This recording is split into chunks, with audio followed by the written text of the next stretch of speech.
G'day everybody, how you going today? It is so good to see you, and I do hope you were super well. I would love you all to say hi to my very special co-host. Here he is. He's on the screen. You are on the screen, my friend, Mr. Jason Morris, who is from Australia as well. You're from Queensland, is that correct, Jason? Queensland, yes, the good old Sunshine State. Now we got a delay, which is weird. And we're both in Australia. Now, are you on the Gold Coast? Is that where you are? 50-50. I'm kind of in between Gold Coast and Brisbane. So call me whatever. Very good. Okay. Now, Jason, for those of you that don't know him, he has a very successful YouTube channel. I don't know, 130, 140,000 subscribers. The channel is Jacked Vision. Is that the name, or is it your name, Jason Morris? Which is it? Yeah, my name. My business name is Jacked Visions, but yeah. Got it.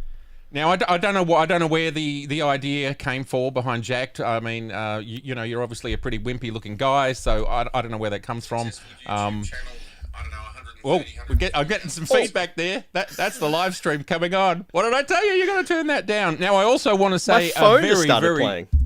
Oh, that's cool. I also wanted to say a very big hello to everybody who is in the stream here. We've got Joe, we've got Carl, we've got another Joe, we've got Jason, you're there, Ryan, Mozman's here, J-Rod, Gustavo, and Handy Homan. Welcome everybody. Please, if you've got any questions for Jason, he's an expert in, well, all things cameras, expert in cinematography. He's a man who's got a lot of Sony gear, but we're going to talk about this a little bit later. He's very excited about the Nikon ZR and is adding it to his kit. Now, Jason, I always ask everybody at the start of an episode, what's been going on for you this week? What's been a highlight? Has there been a film that you saw, or a bit of music, a book that you read, something that said, this is keeping my creative juices flowing? Matt, a book? I know. I can't remember the last time I read a book. Yeah, we don't have time for that stuff. Yeah. Mate, it's been pretty quiet for me. I've had the last 18 months of like pure just grind. And then it's been 3 weeks of almost nothing. So when you went on holidays, I kind of went on a holiday and doing nothing. So I've been just creating whatever I want. YouTube videos, Instagram reels. It's been good, but kind of like, when's the work going to pick up? This is weird. Because it's Techtober, right? Or Techtober. It's crazy. Yeah, I mean, nothing's coming in. I don't know what's going on because I just got back. So literally, it's exactly a week since my family and I got back from our crazy 5-week European tour. Still got a bit of jet lag. Managed to pick up the flu. So if I start coughing on camera, I'm so sorry to everyone. I'll try and hit the mute button very, very quickly. Can I tell you my highlight for the week, though? I managed to drag myself out to the movies, and I saw the new Paul Thomas Anderson film. What is it? One Battle After Another? I think it's One Battle After Another. Fantastic performances from... I didn't know that Sean Penn was in it. Sean Penn is in that film, and he is just absolutely bananas in that film. Leonardo DiCaprio. I think it's called One Battle After Another. Paul Thomas Anderson, director. Is that what it's called? Or am I? It is. Yeah, One Battle After Another. Yeah. And Beltuccio. Oh, I can't say his name. Anyway, that guy, amazing cast, and a new find the female lead. Just amazing. So if you want to check out a really beautifully made film, check out the latest Paul Thomas Anderson film. We've got Mr. Seth Miranda in the chat. G'day, Seth. How are you, buddy? Fantastic to see you. We've got Kim Kirk, Jeremy, and if we have any questions, I better just see if we have any questions, because it's all about us interacting with the audience, my friend. And if you see any questions, you jump in and answer them. Did the ZR, Ryan Troy's asking, did the ZR release in certain countries? Yes, it has released in Europe on the 16th, which for our friends in the USA, it's still the 16th. And for us in Australia and the US, I believe it's the 20th. So maybe Jason and I will be back on next week with the ZR in our hands with our retail copies, and we can talk more about our love, but we'll get into that. Mosman has said the ZR is a camera that I have no use for, but I'm having an incredibly hard time resisting the urge to order.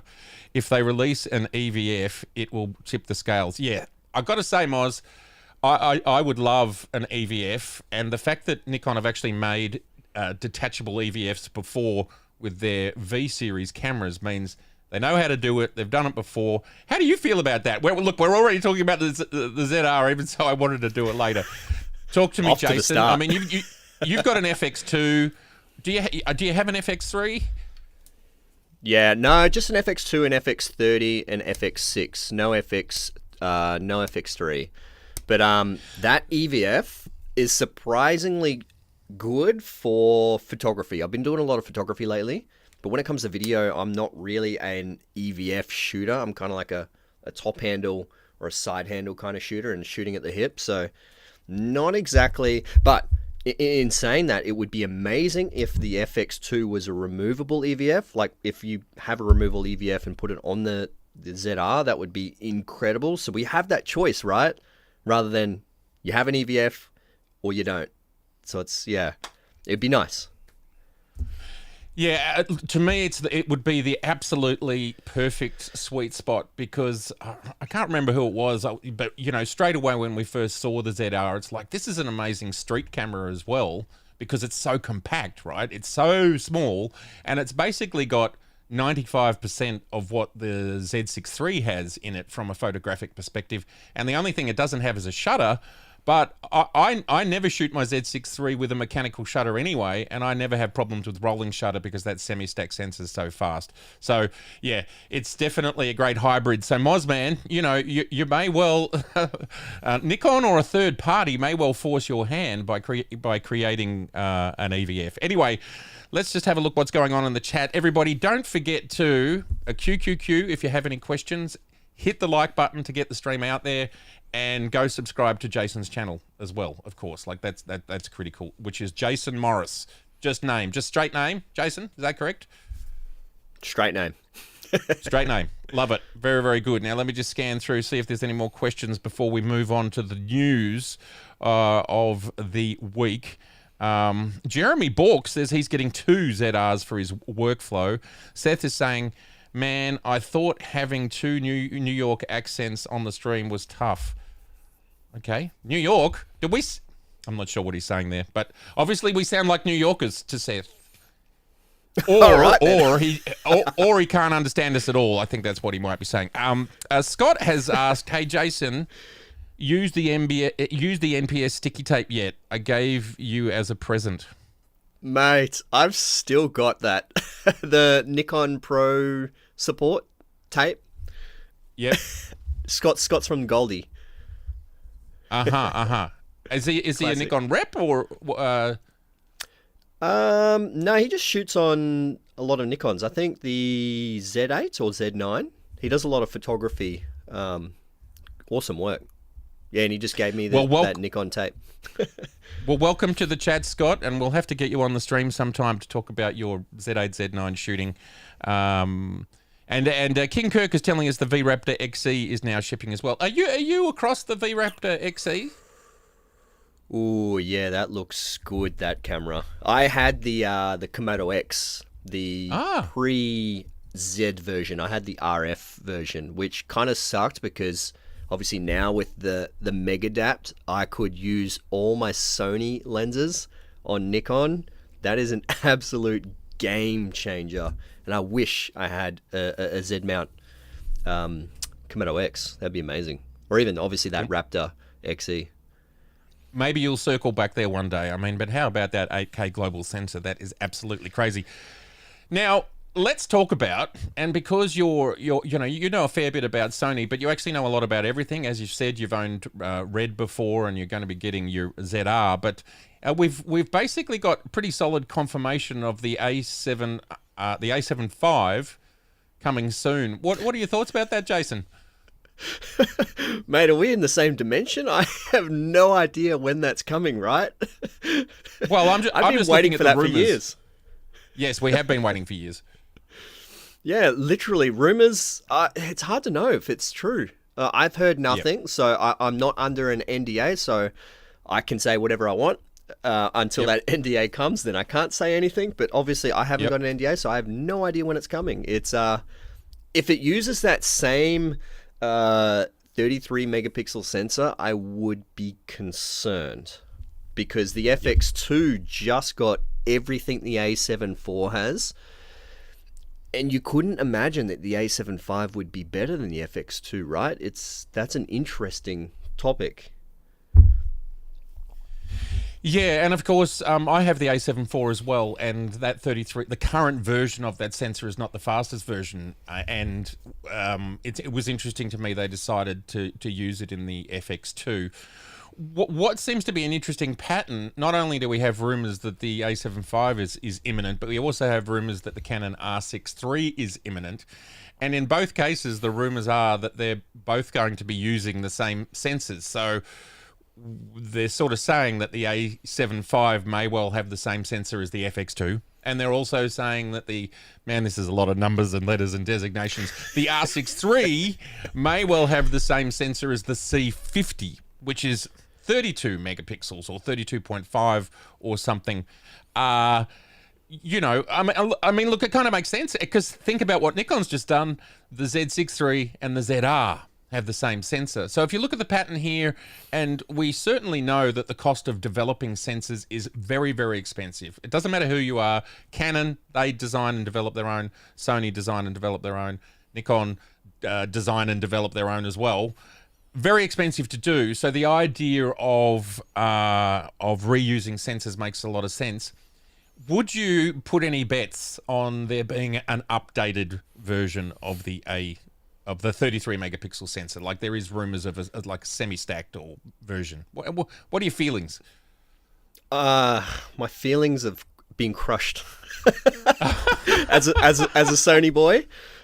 Hence why I'm getting the ZR, because I don't know if you watched my last video. I think you did. You commented on it, of the ZR potentially using that 8K sensor.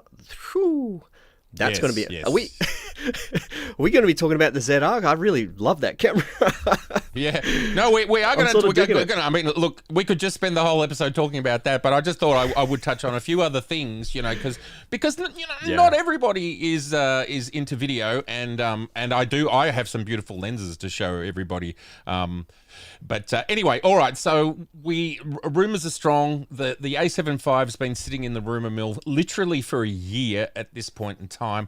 I would put pretty strong odds that it is imminent in the next, 3 to 6 months. I definitely would, as in shipping, because the rumors say it'll ship January, February. So I feel pretty strongly about that, because we've heard about it for so long. 3 to 6 years or 3 to 6 months? 3 to 6 months, and I kind of think they have to, because of its age. Because by the time we get to 2026, it's 5 years old, right? Because I think it was a 2021 or even late 2020, one or the other. So it's time. Did you see that comment from the French managing director of Sony, that there was an interview, him saying, we don't put out cameras quickly, but when we do put them out, there's going to be significant technological changes. And that was his answer. That was his response in regard to that was his response in regards to what the A7V is going to be. So he didn't answer the question directly. This was just an overarching statement. But, he was coming out strong. But, I suppose half of your job is to strong marketing. So he's coming out strong there. All right, we will move on from the imminent arrival of the A7V and perhaps the R6III. We'll just wait till they get here. Before we do that, what are your thoughts on the A7V and what would come in that? Would they use the same sensor, or would they try and stack it or partially stack it? What are your thoughts? I feel like when the technology is that old, and we know that it's it was actually said in this interview, it's their best-selling camera in the full-frame segment, that they really have to hit it out of the park. But conversely, I feel like when the A7 IV came out, Sony was on top of the game. They were on top of everybody. In the last 5 years, things have changed so much. The script, I wouldn't say it's flipped. I would just say it's very level now between all of the players out there. So on one hand, it depends how long the development cycle is. On one hand, you'd go, Sony might feel like it's fine to sort of maybe drive things with the processor, the AI focusing chip, drive things harder with the processor. You can squeeze a little bit more out of that sensor just by driving it harder. And it'll obviously save them a lot of money. But then on the flip side, the optics of not changing it, I think is going. I mean, and I read the comments. I think Sony users will be upset, basically. So, you're between a rock and a hard place. Do they think they need to do it, or can they just do enough by essentially overclocking when we talk in PC terms? Or do they really need to? And look, I always talk about and think about the idea of what other technology can they put in it to make us feel excited about it.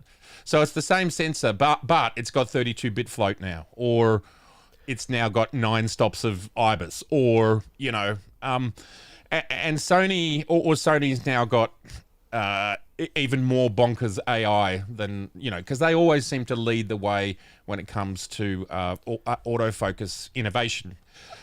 Yeah. So they might. The only thing they might. That concerns me is because they've brought out the FX2 that's kind of an A7 IV, I just don't feel like they would beat the FX2 because that's meant to be a Cineline camera and have better features. It just, they've really kicked themselves in the foot with releasing the FX2 because I feel like they just can't beat it. Or if they do beat it, it makes this thing redundant and it makes me want to sell it. And get an A7 IV. I don't know. Yeah, look, they may well have painted themselves into a corner, and that's a really solid point that you make, and you're much more aware of the Sony ecosystem in general than I am. Look, it's a real hard one because when you think about the A1 and the fact that the A1, fantastic camera when it came out 5 years ago, whatever, but then they put out all of these cheaper cameras, which ended up having quite a lot of extra features in them that never ended up in the A1. And, obviously we heard a lot of complaints about that over the years as like a 6400 had features in it that were, I can't remember what the features are. You probably remember more than I do. And Sony seemed to be comfortable with that. So, what the FX2 is 6 months old now? By the time this camera ships, it'll be nearing a year. I pretty much think that the majority of cameras are sold in the first 6 to 9 months. Maybe 80% of the life cycle of a camera of its life cycle, its sales are done in the first year. Let's just say in inverted commas. Maybe they are happy to cannibalize it. Seth's made a comment here, and I forgot that I can put comments on the screen. Let me do that. I'm so out of practice, people. Mate, what is this? I know. It's struggle street. Everybody, I've got the flu. I'm still jet lagged, but we're here, and I'm loving being here. Sony, Seth has said Sony is kind of in their incremental era, and whatever's coming was designed a couple of years ago. So who knows? They could surprise us all. Absolutely. It's really hard to say. I don't think, there were some rumors that they'd go to 40 megapixels or something like that. I can't see them getting that close to an A1. Like, it's just too close to an A1. But then again, they could be looking at Nikon and going, Nikon have got a Z9 and a Z8, and they're actually the same. But Nikon differentiates it with, vertical grip, the enormous battery, the enormous heat sink, the fact that you can basically run those things at 8K, a Z9 at 8K forever, and it just doesn't overheat. So... Well, I saw I don't know if you saw this video. I can't remember who it was. Maybe it was, actually, I can't remember who it was, but they call it the Venice effect. So essentially, they don't want to bring out a camera that's going to be just as good as the Sony Venice. I know the Sony Venice is 8K. It's in a whole different world, but then you can't really have the Burano, which is stepped down, to be better than the Venice, but then you can't have the A1 Mark II to be better than the Burano. It's kind of like that step down effect where you don't really want to cannibalize because what's the point of spending, 25,000 US on a Burano when you can get an A1 Mark II could pretty much do the same, right? So it's kind of like, it's because of that tier effect. They're stuffed. Nikon don't have that, which is amazing.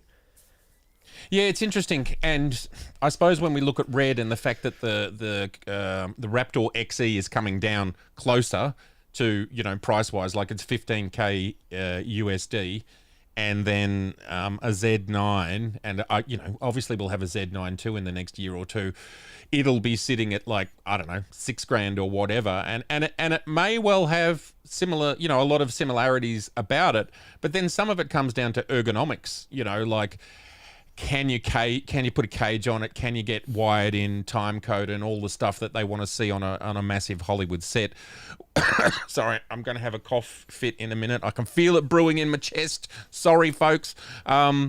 Now, Seth is saying Sony also put the FX3 out around the same time as the A7S3, so they don't mind overlap. Yeah, good call. Good call.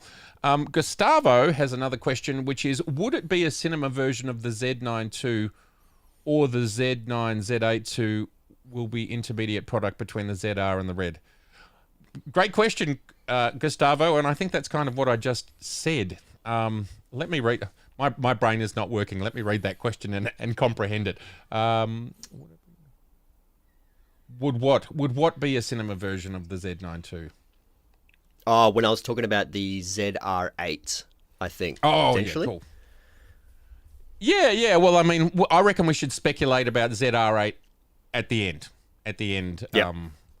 But to wrap up the question about A7 V, I would put even money that the sensor stays the same and they try and overclock it and put in lots of features, which might include 32-bit float just to keep us all happy, or they give you it's a semi-stack sensor, but it's not that different, and I can't see any more megapixels really. Well, when you sort of talk about that, it's kind of like talking about that A7 III sensor that's in the Lumix cameras in the S5 IIX. They really push that sensor to the limit. But is that a processor issue for Sony? Because Lumix seem to be able to get more out of that sensor than Sony can do, which is, you would imagine it would just be a processor thing, right? Well, it's a great question, and it's something that I've talked about on live streams and behind the scenes, that I think the processor is such an integral part of these modern cameras now.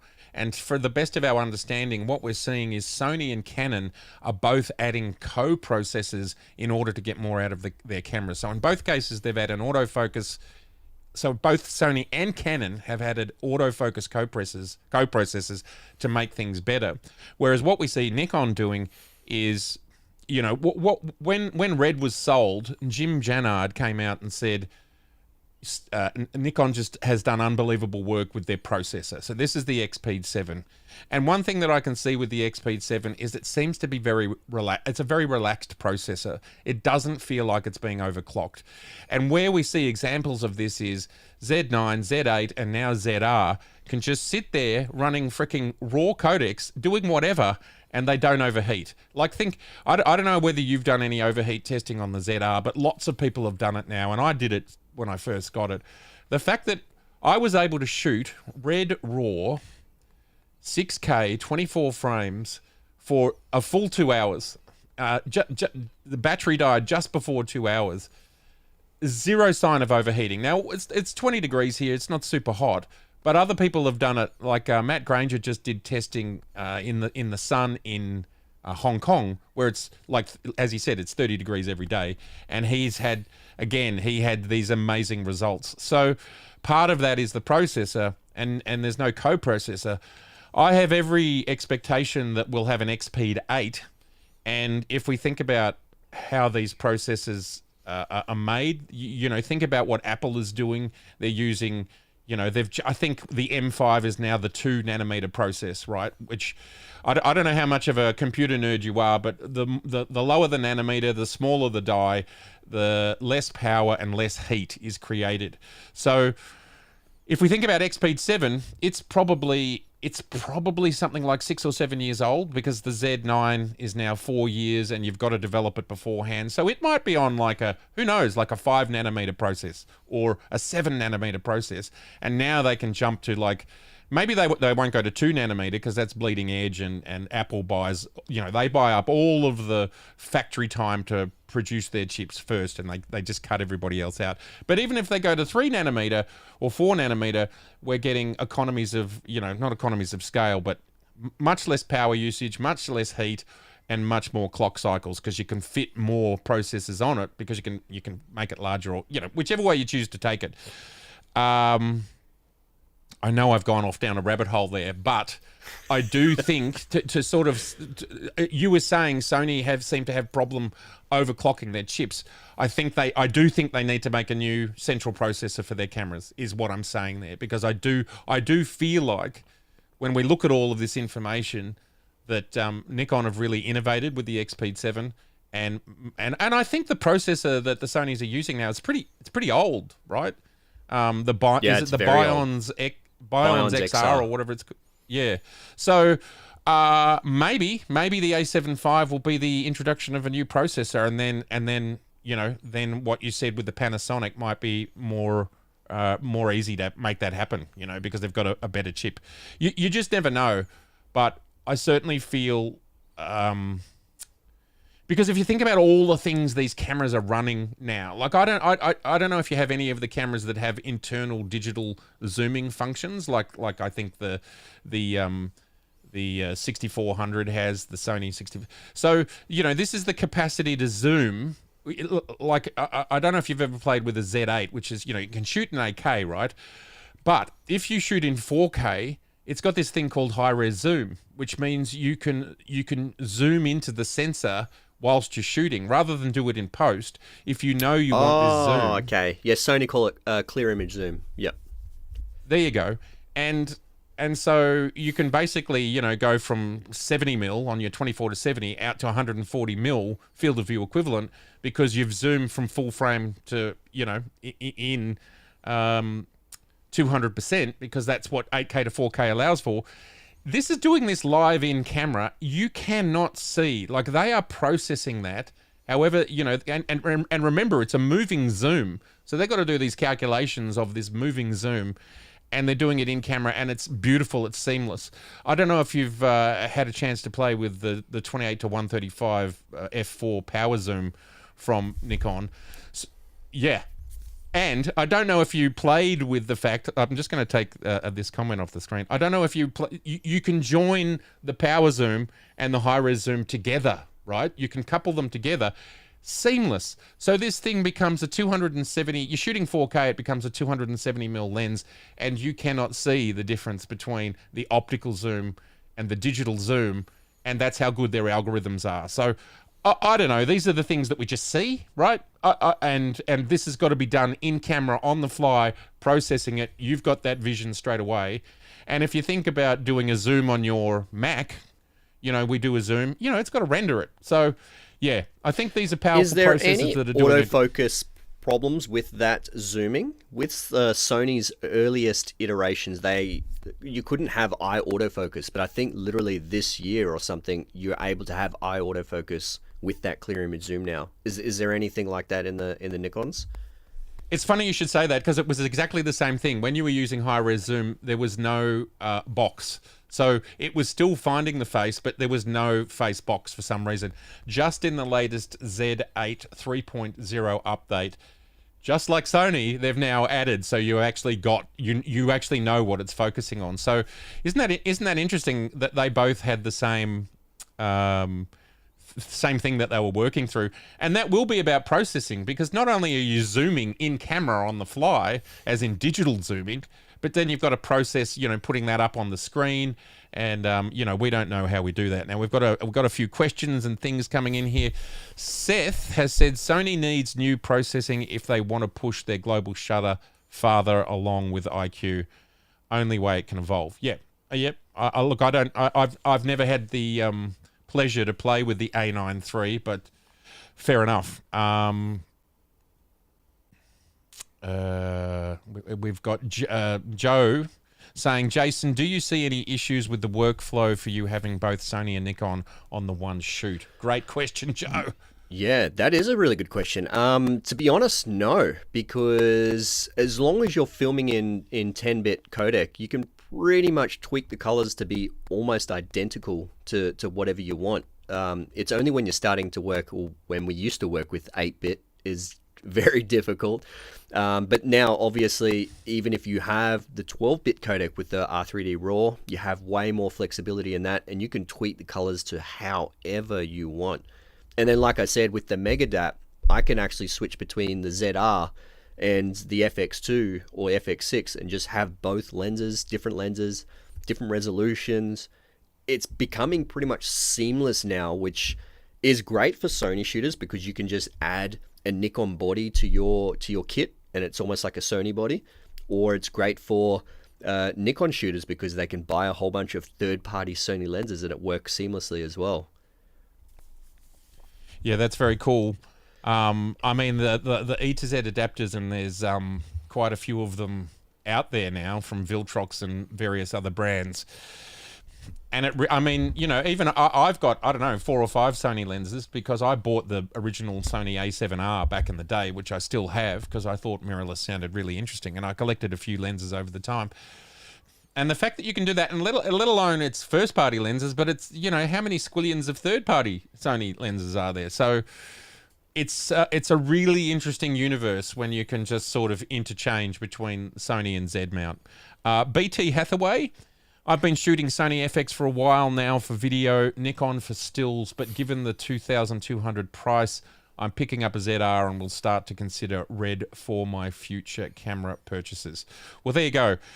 That to me is a massive statement. And do you have a sense, Jason, of how many Sony folks are kind of, you know, now becoming more open-minded to Red or Nikon Red offerings?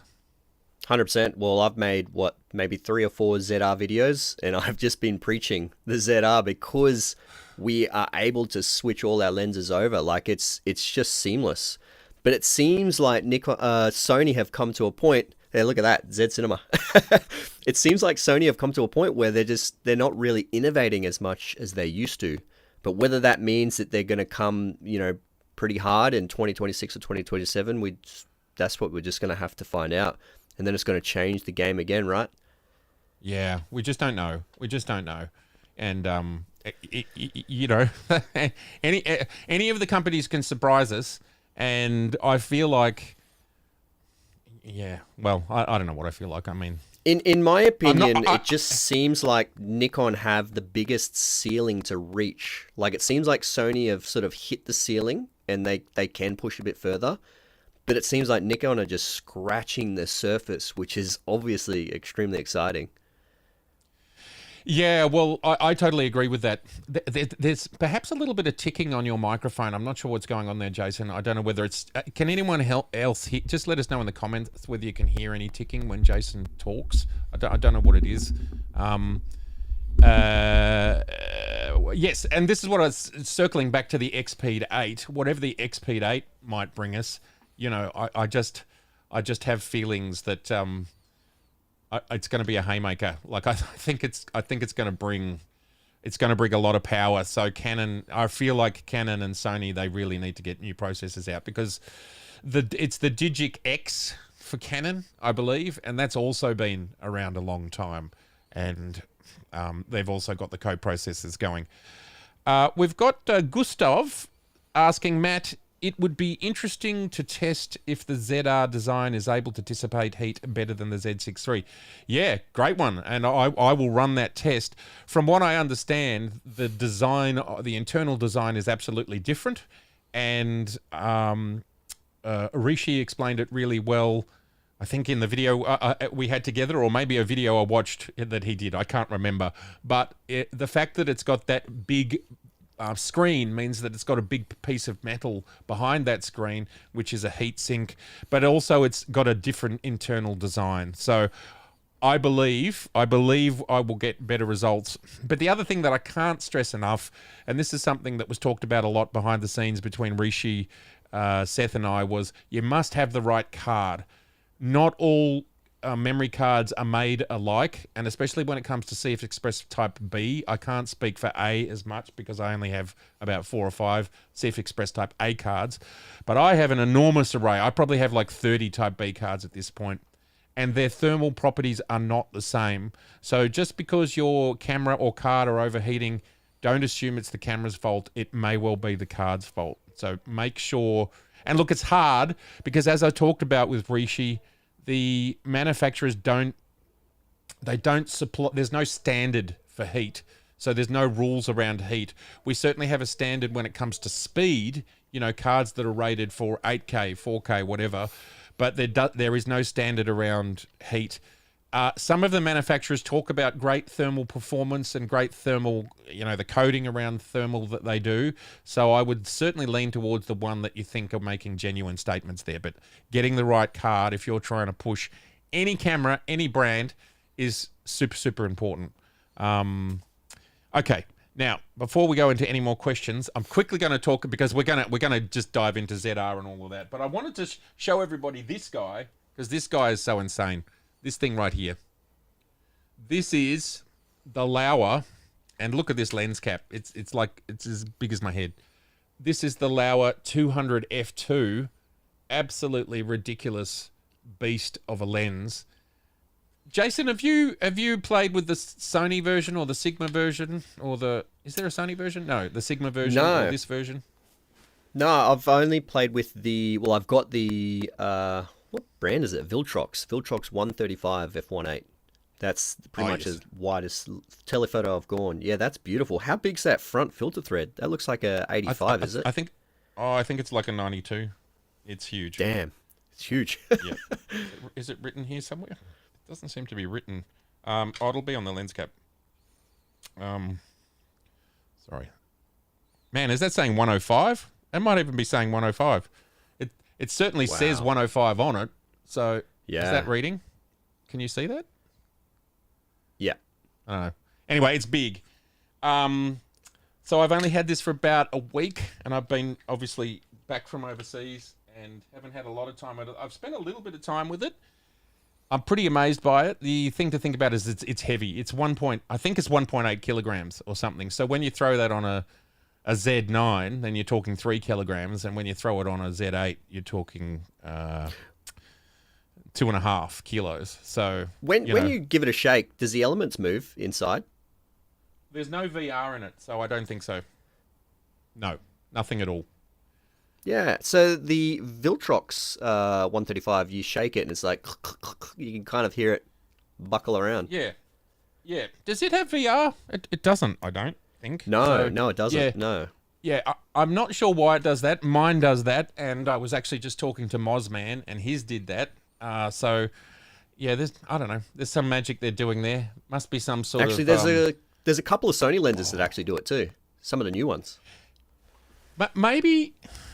just putting on our scientist speculation hats, as we love to do, as you can see here, this stands for astronomers, observers. I don't know what it stands for. Maybe it's got some sort of magnetic focusing system that when it's not powered, it goes to sleep and it just can move on its rails. It's probably doing something like that. That's what I think it is, yeah. It'd be something like that. So there's that lens, and the other lens, I don't know whether you've been following, but we've just had this great release here that has gotten people very excited. This is the 16 to 50 2.8, and this is probably the most pro lens that we've had for the Nikon APS-C line. It was I watched your video yesterday about it. Cool. It's probably the most pro APS-C lens. I'm very excited to see it coming out, and I does this bode well for the future of more serious APS-C products in the Nikon line? I mean, how do you feel? What you said you have an FX30, so obviously APS-C fits in your world. Yeah, the biggest reason why I got the FX30 is that I wanted to have a different image than my FX6, so that's why I didn't get an FX3, because you get the same sensor, you're going to get a very similar image, whereas if I got an FX30, I can have a more crisp image, or I can have a more cropped in a view of that scene, because I obviously APS-C crop. But it's that actually is a good talking point, because there could be a ZR APS-C version, right? Yeah, I mean, there could be the FX30. We've kind of got the, is the ZR, and let's segue into it. Is the ZR an FX2 or an FX3? It's kind of both, let's face it. And then why not have an FX30 as well then? I mean, why not? And what sort of price point is it going to be at? We're shooting on the Z30 right now. I don't know if you know the Z30. It's basically the precursor to the ZR. It's a little APS-C, very, very affordable. Like, I think they're like, $800 even in this country now. So this camera exists. Why not? Why not just turn it into the Beastmaster and put it Expeed 7, put red in it, and maybe as the semi-stack sensor. Is that the same sensor as the Z50 Mark II? Yes, I believe so. Whether it's been tweaked over the years, we don't know, because Nikon's been using this same 20.9 megapixel sensor for a long time. It's a very good sensor. You saw the video yesterday. It creates beautiful images, and so that's okay. Some people want to see more megapixels in an APS-C sensor, but obviously the more megapixels you add, that's got its own set of pros and cons. So ZR, you've been shooting Sony as predominantly Sony for how many years, Jason? Well, I moved actually from the D750 to the A7 III. So whenever the A7 III dropped, that's when I completely changed to Sony. Okay, so that's 18. When was that? 2018. A while ago. Yeah. Yeah. Yeah.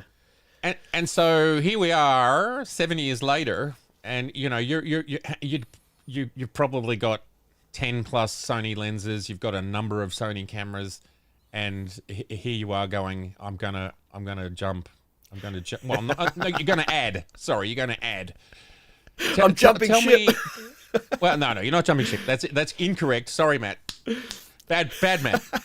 You tell us how and why. Obviously, there's the Metadata component, but there's way more to this camera than just being able to use your lenses. Like go. Yeah. In all honesty, I think it's the ecosystem and the technology that they're bringing is obviously different to what Sony's doing. Like, I actually feel like Nikon will jump into the open gate scene before Sony will. But then you also have the obviously the most exciting part's the R3D RAW, right? Like I know it's a 12-bit RAW, but you have so much more flexibility than just your H.265 or H.264. It's just such a strong codec, and color grading is going to be the biggest part of it, and it's kind of what I don't get with my Sony cameras. Like, I have to use the Atomos Ninja 5 to get ProRes, and ProRes RAW is stupidly massive, right? In comparison to the R3D NE, like it's a more compressed style RAW, but it still keeps the quality just as good. Yeah. Yeah, so workflow. I mean, it's amazing to me that there's RAW and it's internal. How does 32-bit float and that big screen on the side of it? How do you feel about those also added additions? Yeah, that's interesting. Because I had the camera for maybe a week and a half, and I did like 3 or 4 different shoots on it. Tried to put it into similar situations that I would normally use, which gives me a good indication if it fits my workflow. And one video I did I think it was the 24-70, that new lens, and just the camera itself, no top screen. And then another couple of shoots I used my, the full cage, top screen, V-mount battery, all that kind of stuff. It's interesting because you can obviously just use the camera as is, because obviously that 4-inch screen, it's bright, it's amazing, you can see focus. Whereas the Sony screens, it's 3-inch, it's so small, so pixelated. It's just so much more of a versatile camera. I think that's the biggest thing, is that you can have it built out if you really wanted to, or you could have it just as is, which is pretty exciting. And I do hope other companies kind of, attach onto this bigger screen business. Yep. Now, we have a question from Gabriel Fernandez, which he asked before. And sorry, Gabriel, we were talking about something else. With all the complaints about the quality of the H.265, wouldn't that be completely fixed through firmware? So I've got a couple of thoughts on this, but I'll let you kick off, because you actually talked about it in one of your videos, I think, Jason. Yeah. Look, I didn't see it in my initial video, and I corrected that in, I think it was the FX2 versus the ZR video. And this is where I saw close-up side-by-sides, and the FX2 is crazy sharp and detailed, whereas the ZR, the H.265 was just soft. You wouldn't imagine it because it's 5.3K, right? But it was soft, and then when you start to work in the higher ISO ranges, it's clean, but it's very intense on the noise reduction. So you can see there's more blocky, artifacts when it comes to that noise. It's not finer noise, where I personally would prefer more finer noise and more noise rather than smooth and softened skin. But this is where I sort of said, this could be fixed in firmware update easy. Like it's purely just a processor thing and purely just a firmware update thing. Yeah, well, they're obviously choosing to do noise, a certain level of noise reduction, and that might be where the differential is. I think you also said, or I was watching another one as well, but it might have been you, where like if you really want the detail, then just go back to the raws or whatever. But there was another really interesting statement that another video channel, which is a channel I can't remember their name right now, but I quite enjoy, and he said, because he was reacting to Gerald Undone making the same comment about the H.265, and his response was, when it comes to video, this is not really, like, we pixel peep photos, but when it comes to video, it's not that much of a deal, like actually having a softer image, because we never zoom in, and people actually will purchase lenses, cinema lenses. They're not about absolute sharpness, they're actually about character. So I thought that was an interesting point, that when it comes to video, absolute sharpness is not, look, I don't think there's a right or wrong. I'm not saying one way is better or one way is worse, but it's an interesting thing. And I can tell you, when I'm shooting, because I shoot stills and video side by side all the time, and you'll have grain in the still and you'll have grain in the video, and it's much the same. But in the video, you kind of don't look at it. You don't notice it because everything's moving and everything's changing. Whereas when you're staring at a still, you can literally stare at all of the components. And so it's quite interesting how our brains process these things differently. It's a juggling act. It's software. Of course, it could be changed.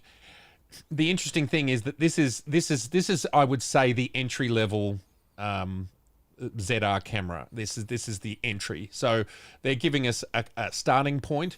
And if you think about the RED cameras, and you know more about this because you owned one, how many codecs, how many versions of compression that are built into these cameras, you can see that the next version's going to have, the red light and all of these options. So it's going to make it that you can use Red RAW, and the file sizes won't be as big because you'll have access to perhaps some of the higher compression, and then you'll be able to go in any direction you want, basically. Well, because it is Nikon, I do feel like they're going to add more compression to the ZR, because firmware updates they're just constantly doing, which is amazing. Sony need to learn off that, right? Yeah. Look, and it might be a matter of that literally Expeed 7 is working, we've said it's a great processor, but we don't know what processor is in a Red Raptor or a Red Komodo. And what I can tell you, and you would know this too, because I've borrowed one for a little while, it's a box that's about this big, which is hollow in the middle with just fans. And there's the sensor at the front, and it looks like all the motherboard and everything else is at the back, and in between is just air because the damn things get so hot. So, and that's the same with all cinema cameras. They get really hot. My guess is, if you've got to compress your Red RAW more, then it's actually harder work on the processor to make a smaller file. That might not be something that everybody realizes, but if you want to compress more and you're doing it on the fly, it takes more energy. So maybe Expeed 8 is when we will start to see literally a consumer level camera. And, my guess is you stick it in a Z9 II or a Z9R or a Z8R, as you suggested in your great video. And that's where we would see the Expeed 8 and its capacity to just, be able to do whatever compression you want without even getting warm, without even breaking a sweat. So to answer Gabrielle's question, yes, it could be fixed in firmware. Is it really that much of a big deal when you think about how we consume video? We do not pixel peep video. We just watch video. And I think watch this space. There's so much to come. I mean, will we get open gate? Will we get D-squeeze? Will we get USB-C recording? These are all things that the industry wants.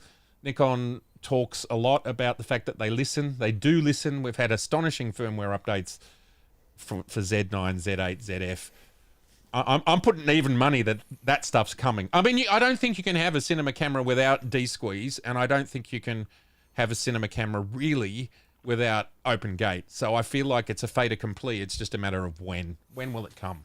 Your thoughts, Jason? One thing about that H.265 as well, I do wish that we had control over noise reduction, kind of like what Lumix do. You know, give us the choice. If we want something sharper, we have that control to make it sharper.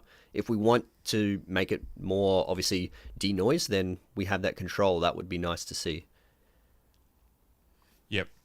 Mosman has said, I feel like the 135 Lab needs some locking screws for the elements like the CD, DVD players used to ship with. It's a bit unnerving with such a heavy lens. Yeah, for sure. He's talking about we were talking about the elements moving around. Sorry, there's a bit of a delay. There's so many comments, which is fantastic. Keep them coming. QQQ, hit the like button, do all those things. And please subscribe to Jason Morris and check out his awesome channel. Derek Morrison, is he a cousin of yours, by the way? No, you're Morris. You're not Morrison. Close, though. You might have shortened your name, just to get away from the annoying family members. Only joking. The Red NE has a different look than N-RAW or ProRes RAW in the ZR, doesn't it? Yes. Yeah, I mean, that's the whole point, and the love affair with Red, and again, you spent money actually buying one, is that color science. Tell us about that. Tell us about the love affair with Red color science. Look, it's not necessarily about the color science for me. It's more about that extra bit depth and the ability to move the colors around. So if you do want to start playing with a little bit more separation of skin tones to your background tones, you have more flexibility. It's kind of, it's with 10-bit, you obviously have, X amount of colors. It's just far less flexibility. But at the end of the day, I mean, not many people are going to notice the difference.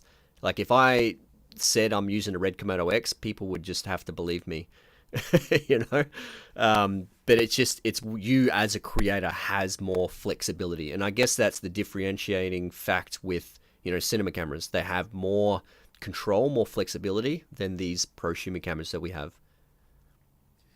Yeah, absolutely. I mean, when I don't know if you played with the what's it called, the Red software. I'm just having a look here. It's called Cine-X Pro, and when you got your ZR. Okay, so when I got the ZR to preview, shoot some Red files, put them into Cine-X Pro, which is the software, and yeah, you can essentially treat it like a raw photograph. You can change color temperature. You can work with the grain and choose to change the grain. You can change, bring up shadows, all that sort of stuff. It's absolutely a raw processor. And that's very exciting. Obviously, there's file sizes to match. So now we've got another question from Joe. Can you see that on your screen? I'll let you take this one. Is that on your screen? Well, I've got a delay on my YouTube, but yeah, no worries. All right, I'll read it out. Yes. Will any current bodies have firmware updates to add red codecs? What do you reckon? I can't see it. I do feel like they're saving it for the ZR range, which is the Nikon Z mount and Red collaboration. I don't think any of the other bodies are going to get it. Yep. Yeah, it's an interesting one, and I wouldn't disagree with the logic of that. And the only place I might see it that not happen is in like a Z9 II or a Z8 II, maybe, just because they're, they could be sold as crash cams or, C cams, B cams, but also you're right, they could just basically, Z Cinema, which is a brand now, they might just go, no, Red is only in Z Cinema, and that's logical as well. So it'll be interesting to see. Well, it's kind of like with Sony. So Sony have the Cine EI function. Instead of S-Log3, you've got Cine EI, and they've kept it only for the the FX30, FX3, FX2, all the Cine line cameras. They haven't leaked that down into the alpha bodies. So it's kind of like separating the two. And that's kind of where I think, speculate that Nikon would do as well. Now, Scott has actually given us some intel in regards to the H.265 issue in inverted commas, and that is that the H.265 in resolve, and that's DaVinci resolve, if you drop the radius in sharpness to 0.48, makes a huge difference. So I presume what he's saying there is you can in post make your vision sharper. So, and look, it's a good point, isn't it? I mean, we have so many levels of post-production at this point. We have so many tools. I've got a tool that you might not know about. I'd have to open Final Cut Pro, but it's a tool that removes flicker. Like, if you shoot at 120 FPS and the lights are at 100 hertz, and you'll just get these little flickers. Have you got any tools? Like, I recently found a tool that removes it, and it's a game changer, because I hate flickering lights in the background. I've got the same in Premiere Pro, just the plugin. Removes flicker. Yep. But then I've also got like a third party Neat Video that does advanced noise reduction as well. Yeah. There's so many good tools. We could literally do anything in post-processing, right? Yeah. It's unbelievable what's available and what we can do. Derek, 420 versus 422 H.2.6 could be a worthwhile update. Yes, if it could be done in firmware. Look, I agree with that. I suppose I've had no problems with the 420 H.265s that we have. And, it's interesting because Nikon then, with all of these Expeed 7 cameras, you can go to ProRes, and then you can go to Nikon RAW, and then so far the ZR, you can go to Red RAW. So you really have all of these different levels and all of these different options. If you look at the video that I made, which was the Canon R6II A7 IV Z5 II comparison, where the other two cameras were running 422 and the Z5 II is running 420, really there's no... Again, there is no real world difference. And I don't know what's going on with Canon, but Canon's footage was the worst. It was also the largest. It was something like, if memory serves me, because it's a Canon, that's why. But it was like 300 megabytes per second. The Nikon's like 50 megabytes per second, and the Sony's like 80 or 90 or 100 or something. And and it's running 422 as in the Canon, but it didn't help. So I think there's so much. These cameras are made up of so many elements. Like, there's the codecs, but then there's the sensor, and then there's the compression, and then there's the color science, and so on. And then there's the noise reduction, right? And it's not just as simple as 422 versus 4, because it's like audio. Come on, brain, you can still keep walking. If audio is bad, then it just doesn't matter, right? If audio is bad, no one wants to watch your video. And when it comes to your images, as long as your images are at a certain level, the difference between these things, and it might only be that, like, Netflix goes, oh, we need that color depth. But do you know what? If you wanted to get something made on Netflix, you could shoot it in 420 and then transcode it to something else, and they wouldn't know, right? It's a bit of a, I think it's a bit of a furphy, really, this approved by Netflix. Like, it's great, and I think it's fantastic, and we all want it, but I bet you there's productions that are shot on cameras that are not Netflix approved that end up on Netflix just because of, whatever, they transcode it. Yeah, so, I don't want it, I don't care about Netflix approved.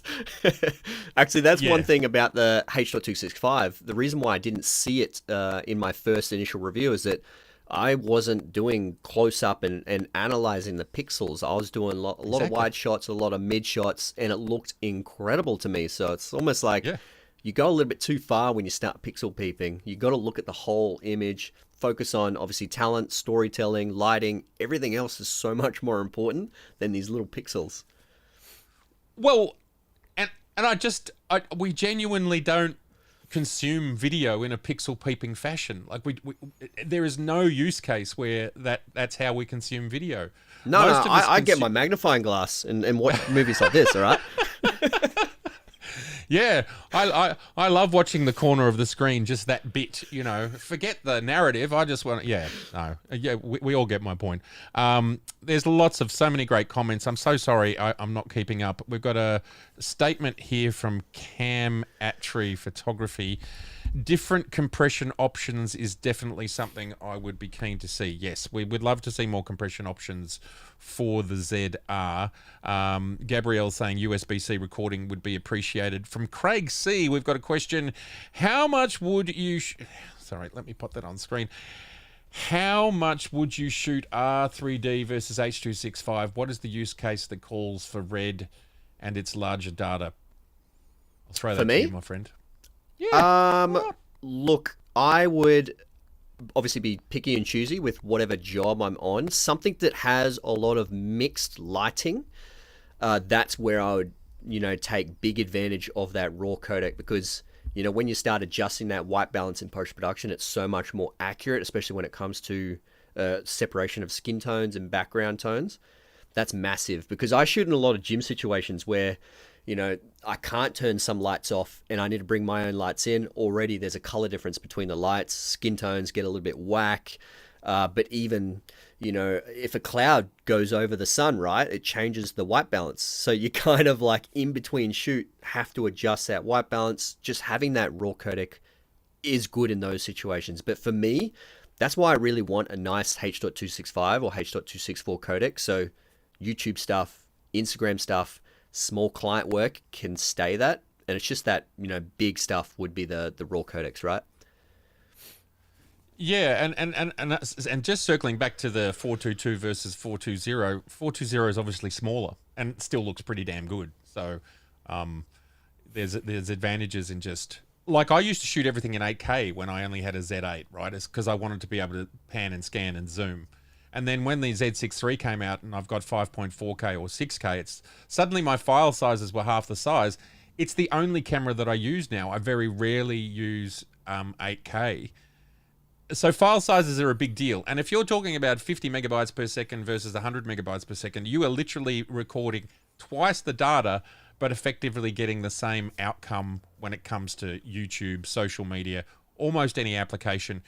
And for you and I, from a professional setting, it's only if it's going to end up for broadcast, Netflix, streaming, like proper streaming, or cinema release, or DVD, Blu-ray release, that you really need to go in these higher end codecs, besides the flexibility of post and being able to correct. But I suppose what I'm talking about is 422 versus 420.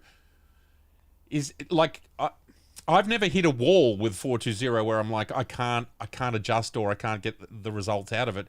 And there's another interesting assumption that comes out of all of this. You and I, as practitioners, we actually light and expose correctly to begin with. So it's like where, most of the time you're not trying to save anything. And I totally get going raw when you're in a mixed situation. Like that makes perfect sense. But the rest of the time, you just try and get it right from the beginning anyway, because that's going to give you the as we used to say in the day, that's going to give you the best negative, and that's what you want. Anyway, so let's have a look at another question here. There are so many coming in. Yeah, we got to catch up. I tell you. Fell says, I agree, too many pixel peepers on YouTube complaining about every little thing that doesn't really matter. Yeah. JJ, he picked up two 22 terabyte hard drives when he got his Komodo. And well, you're going to need them, because I tell you, you can do a terabyte in like the red codec. It's I think it was 1.4 terabytes for 2 hours of red 6K 24. So 1.4 terabytes in just over an hour. It's bananas stuff. So we'd certainly, moving forwards, love to see some of the, like, I don't know the different levels of compression. Where does the ZR fit in all the options that you can get in, say, a Komodo? Yeah, like, is it in the middle? I think it was the MQ is the same sort of compression. So, which is pretty much what I was using most of the time with the Komodo X is MQ. I didn't see the point in going HQ. It was crazy. And that's like medium quality. And then how much further would, and because on their website they have the compression ratio like 1:5, 1:7, 1:15. Yeah, so they've changed it to extra low quality, ELQ, LQ, MQ, and HQ. There's only 4 different compressions in that red raw code. Just more simple. The older reds had the, compression ratios. Yeah, I mean, they'd had like 17 of them or something. There was a lot. I don't remember if it was that many, but it was a lot. Like, you'd go into the menu and go, oh my God, I don't know what to do. And I remember the very first time I played with one, I put it in the lowest one because it was just like, these file sizes are enormous. And it was still beautiful footage. But of course, that was 16-bit, which is even more crazy. I'm just going to go to the bottom of the list here. Strange Paper says, I have not been able to find a definitive answer on whether the ZR has AEB bracketing. Any help? AEB bracketing. Yes, I can't answer that. Maybe if Seth is still in the stream, maybe if Rishi was there, he's probably, it's like 2 a.m. in London. I doubt he's there.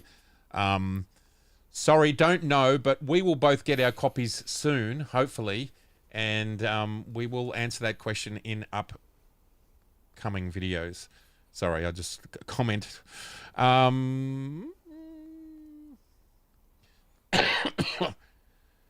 Yeah, Ray's making a comment about the fact that, when we're watching TV, and I don't know about you, Jason, but I spend a lot of time watching what pictures look like, and I think to myself, geez, what we're getting out of our A7 IV or our R6II or our ZR is better than what I see often on television, like way better. And Ray says some of the worst noise, for example, is seen on Netflix. And it's absolutely true because, we're watching our favorite hero and a great story and we don't even think about it. I mean, I'm sure you're aware of this, that we see rolling shutter all the time on broadcast television or streaming television. We see, I tell you one that gets me all the time, we see focus breathing. Oh my God, how can you have a professional production that has focus breathing? And then one that gets me all the time, Jason, is distortion. You can see these like $20 million Hollywood productions. Netflix is banging out all of these kind of mid to entry level movies just to, keep things rolling along. And you'll see that they've put out this science fiction film, which has got a great idea. It's got no famous actors in it or whatever. And they've got to do a wide shot and distortion everywhere. And I'm like, come on, DOP, can't you just go out and buy the Laowa 10mm 0D, which has got no distortion? It's $1,000. It'll solve your problems.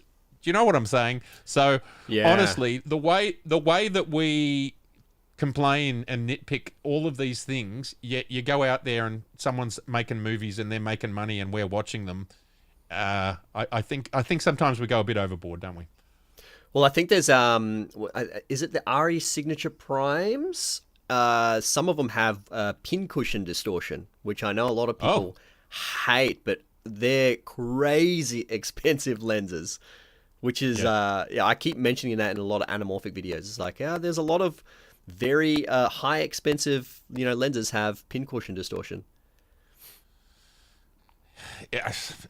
Yeah, I mean, what do you do? Like the cinematographer of Joker and the Joker de Folie or whatever, he went out and bought all vintage lenses because it had that 70s vibe about it, and they were really looking to mess things up. I presume they shot on digital cameras. I can't remember, but one way to make digital cameras look less digital is to get old lenses. Of course, you can do all of that in post as well. Like, I don't know. But anyway, we've got another question from King Cruck. Matt, what do you expect from Nikon Cine lenses? Do you expect Rehouse Z or F lenses or something new? Now, King, you need to go watch the video that I made with Rishi just the other day. It was just over a week ago, that there I was standing in the darkness on the Thames overlooking the beautiful city of London. We had a great chat. We had a great time. And with the supermoon. Oh, the supermoon, and I got this beautiful flask, among other things that I'm going to talk about in an upcoming episode. And Rishi explained to us that the Z Cinema lenses are new lenses designed from the ground up, and it's a collaboration. It's absolutely a collaboration between Nikon and red because they want these lenses to be cinema lenses, because that's the whole idea. So no, I do not believe anything will be rehoused. We will be getting, I would say, very exciting, because for people who haven't played with the 35mm 1.2, the 50 1.2, the Plena, the 85 1.2, those lenses are bananas. And when you think of the cost of cine lenses, which in some cases, you know, might be 10, 15, 20, 25, $30,000, Nikon is making these extraordinary lenses that from a cinema perspective are affordable. Like they're 2,000, 2.5, 3,000 USD, right? And they've got autofocus, and they are optically correct. Like they have no focus breathing, no distortion, blah, blah, blah, blah, blah. That's what they're doing just for us stills photographers. Imagine if they go, we are going to make the ultimate prime 50 cine lens. Doesn't matter what the T-stop is. They can do whatever. We know that because they're doing it with their photography lenses. And let's say they're not autofocus, so they can save money and space and by pulling out the electronic mechanisms. I believe these lenses are going to be bananas, is ultimately what I'm saying with all of that. And personally, I hope that they do make them autofocus, you know, that they can work manual and autofocus. That's a pipe dream. I think there's a good chance that they just make them traditional cine lenses. But yeah, I think this glass is going to blow our minds. And as we know, we've seen an image of 4. So they're going to start off with 4, which is probably going to be a 24, a 35, a 50, and an 85. Can't wait. Can't wait. And of course, I don't know if you've seen my video, I also need a yellow Pelican case that says Z Cinema on them for them all to go in. What do you think they'll do with... Yeah, tell us. Well, I would love to see there be... It's not going to happen, but I would love to see there be 2 versions, because I have a very big feeling that there would be optically perfect, super sharp, center to edge, and cinematographers don't usually like that sharp because of obviously the digital sensors are incredible. I'd love to there be like an A set and B set where you could have slightly softer, more character, but then you have the sharper version. No, that's not going to happen, but it's just a wish list, right? Yeah, well, look, the 35 and 50 1.4s that came out last year are sort of softer, and I think, you know, Nikon is aware that there's a cinema look. They're also very aware that their 1970s and 1960s and 1980 primes are rehoused all over the world for the purpose of cinema. This might be a bit of a bold claim. I don't think they're going to get it wrong. I don't think they're going to make ultra sharp lenses. But what they will do is they won't distort, and you know they won't breathe, and that's what cinematographers want. You know, that's what's best in class, I suppose. Just a little bit of a story time. I went to I love story time. I went to Japan for the ZV-E1 release. I think it was 2021 with Sony, and we got to speak to the engineers in person because we went to the Sony head office, and we asked because we got paired into different groups, you know, video shooters, photographers, and we got to ask them personal questions. And I asked them, could we have lenses that had more character? And the engineer looked at me like, what are you talking about? Why would you want an optically imperfect lens? Like, they actually was just like, what's this guy? Why does he want a soft lens? But I hope that's not like Nikon, but that's seems to be what Sony engineers are like. They're like, no, we have to have optically perfect and sharp and nothing wrong with it. Which video users it's certainly like. What they with their premium primes, they're giving us as close to perfect in every metric as possible, and photography. And it's a bit like the conversation we were having about A265 versus stills. Photography, we pixel peep, we blow them up, those things sit on the wall, they're still, and we can really soak them in and spend a lot of time with that single frame. Whereas with video, it's a completely different experience. And so very deliberately, the new 35 and 50 1.4 weren't as clinically sharp or as perfectly sharp. So based on my, the conversation with Rishi and what cinema companies, cinematographers want, I do think the cinema lenses will go that way. But you never know, that's just a guess, right? That's just a very big guess. We've got a question from Vin. I saw a back and forth argument. Is a raw video file just pixel data, or are there more embeds like color matrix, log curves, etc.? So can't make Z6III. I think there's more to that. Yep, there we go. So can't make Z6III look red NE by just changing metadata, right? Not all companies do it the same, Vin. I believe, for example, Canon in the R6II embed, for example, noise reduction in their raw files.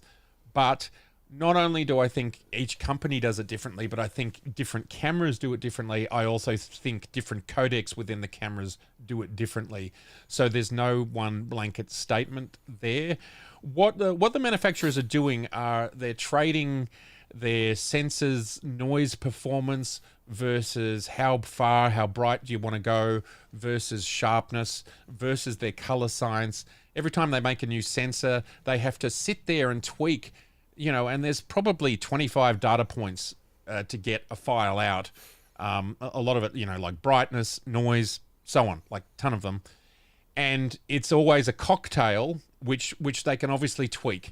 To answer your second question, can we make a Z6III RAW look like red just by changing the metadata? So, have you been following the whole, Jason, the whole change NRAW to red and they look the same? Can you explain? Yeah. Because I was away when all of that was unfolding. I was aware of it, but I don't fully, haven't wrapped my head around it. Yeah, so Pro AV actually made a video because he was talking to one of the Nikon someone in the UK, and apparently, you can change the metadata or the raw file to be R3D any raw, but the Nikon rep said it's just not the same because the software is reading a red file, but it's almost like a completely different curve, and it's still going to be different color science even though you're changing the raw file. I obviously recommend everyone go watch that Pro AV video because that explains it so much more in depth than I can. But no, it's not the same. Yeah. The thing is, though, of course, you can get into these software packages and make them look similar.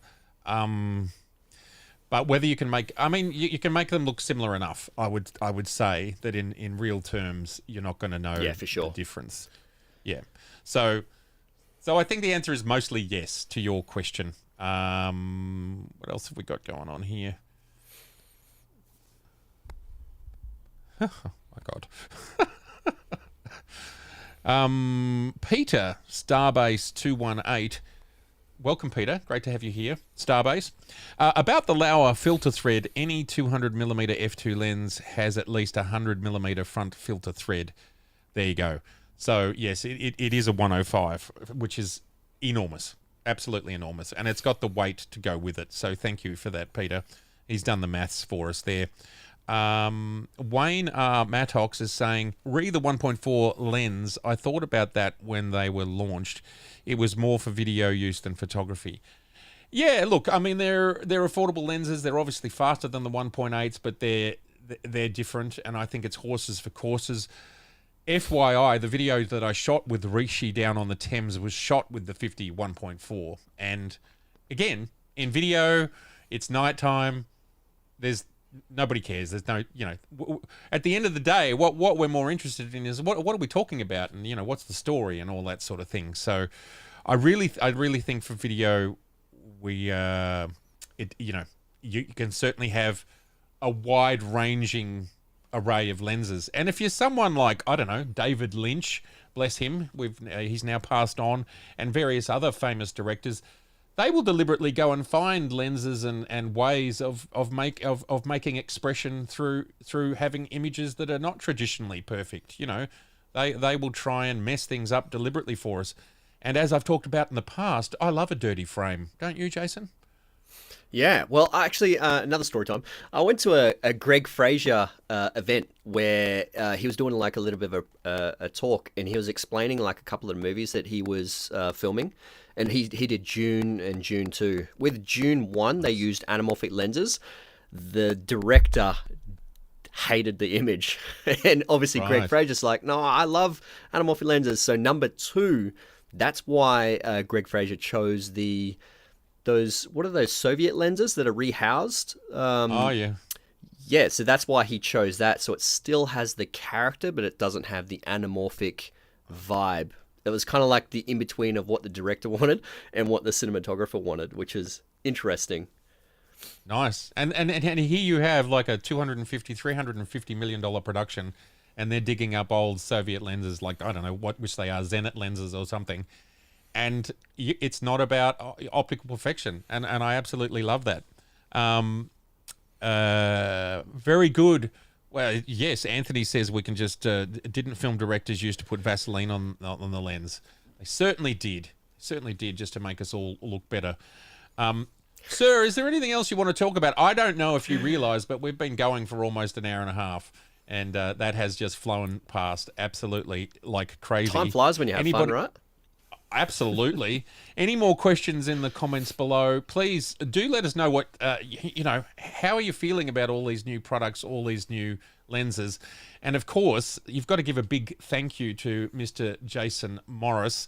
We've got to have him back. This has been lots and lots of fun. I was actually on the Jetstar website the other day thinking, how much can I get a flight for to come up and make some content with you? We'd do something stupid. So you never know, that might happen as well.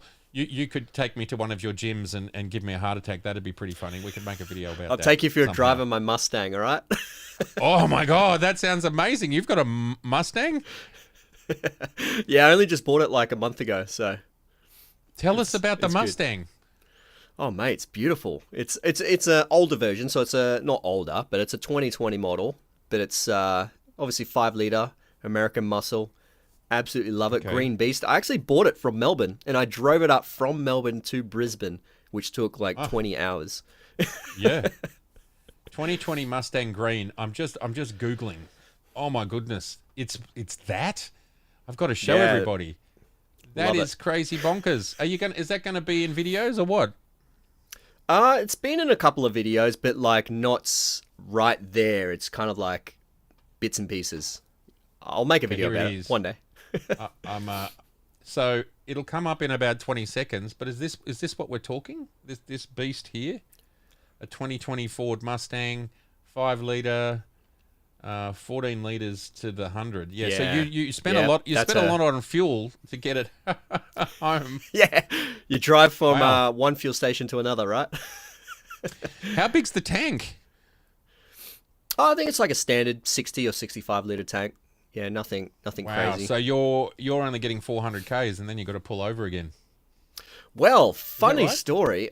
On the highway, it's actually more fuel economical than my fuel efficient. That's it. Than my Ford Ranger, my truck. Well, I can see here on the website it's saying 8.8 liters per 100. Yeah, and that would be the Has it got a 6-speed gearbox? Is that what's going on there? 6-speed, yeah. Yep. Nice. And can you even buy them in manual or is it?